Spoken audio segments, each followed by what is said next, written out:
कल्पना करिए कि आप एक प्राचीन युद्ध भूमि पर खड़े हैं, जहां धूल और धुआं हवा में तैर रहा है। यहां दो सेनाएं आमने सामने खड़ी हैं, लेकिन इस कहानी का असली युद्ध किसी के मन के अंदर चल रहा है। अर्जुन नाम का एक योद्धा अपने रथ पर बैठा है। उसके हाथ कांप रहे हैं और उसका मन संशय से भरा हुआ है।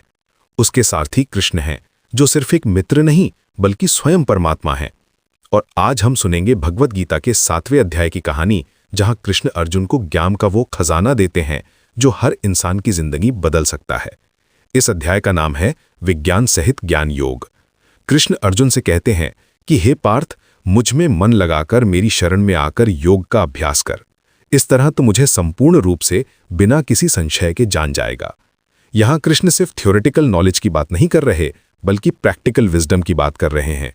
वो कहते हैं कि हजारों लोगों में से कोई एक सिद्धि के लिए प्रयत्न करता है, और उन सिद्धों में से भी कोई विरला ही मुझे तत्व से जानता है। फिर कृष्ण एक बहुत ही फैसिनेटिंग कॉन्सेप्ट एक्सप्लेन करते हैं। वो बताते हैं कि उनकी प्रकृति दो तरह की है।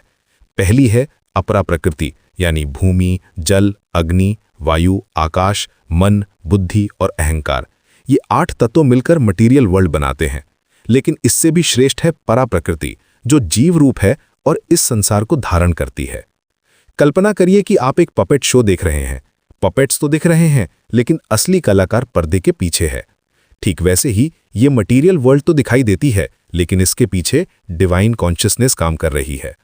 कृष्ण आगे समझाते हैं कि सभी भूत इन्हीं दो प्रकृतियों से पैदा होते हैं। वो कहते हैं, मैं ही इस संपूर्ण जगत की उत्पत्ति का कारण हूं और प्रलय का भी। यहां एक बहुत ही पावरफुल स्टेटमेंट आता है, हे धनंजय, मुझसे परे और कोई वस्तु नहीं है। यह सारा जगत मुझ में इस प्रकार गुंथा हुआ है, जैसे मणियों की माला में सूत्र, यानी जैसे मोतियों की माला में धागा होता है, वैसे ही सब कुछ में परमात्मा का तत्व है। अब कृष्ण अर्जुन को बताते हैं कि वो कैसे हर चीज में मौजूद हैं। वो कहते हैं, मैं जल में रस हूँ, चंद्र और सूर्य में प्रकाश हूँ, सभी वेदों में ओंकार हूँ, आकाश में शब्द हूँ और मनुष्यों में पुरुषार्थ हूँ। ये लाइन्स सुनकर लगता है जैसे कोई पोएट अपनी सबसे खूबसूरत कविता सुना रहा हो। कृष्ण कहते हैं कि वो पृथ्वी में गंध हैं, अग्नि में तेज हैं, सभी प्राणियों में जीवन है और तपस्वियों में तप है। लेकिन यहाँ एक ट्विस्ट आता है। कृष्ण कहते हैं कि वो सभी भावों के मूल हैं, लेकिन वो भाव उनमें नहीं है, यानी सत्व, रजस और तमस।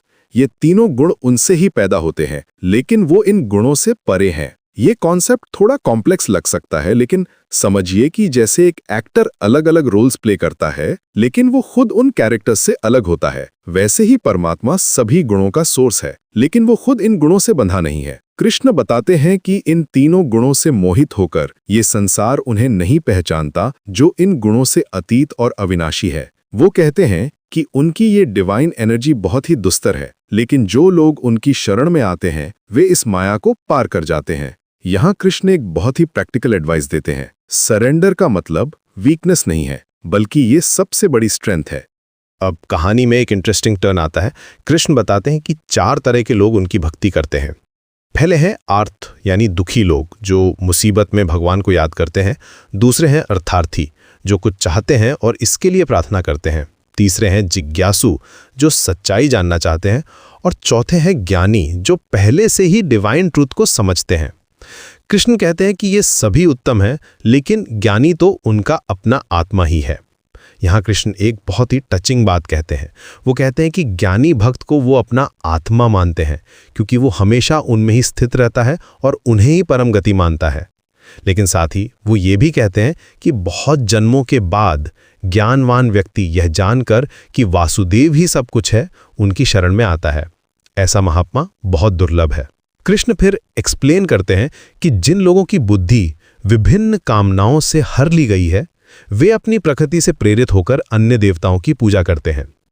वो कहते हैं कि जो व्यक्ति जिस देवता की श्रद्धा से पूजा करना चाहते हैं, उसकी श्रद्धा को वो स्थिर कर देते हैं। लेकिन यहाँ एक इम्पॉर्टेंट पॉइंट है, इन देवताओं से मिलने वाले फल टेम्पररी हैं। असली परमानेंट पीस तो सिर्फ परमात्मा से ही मिल सकती है।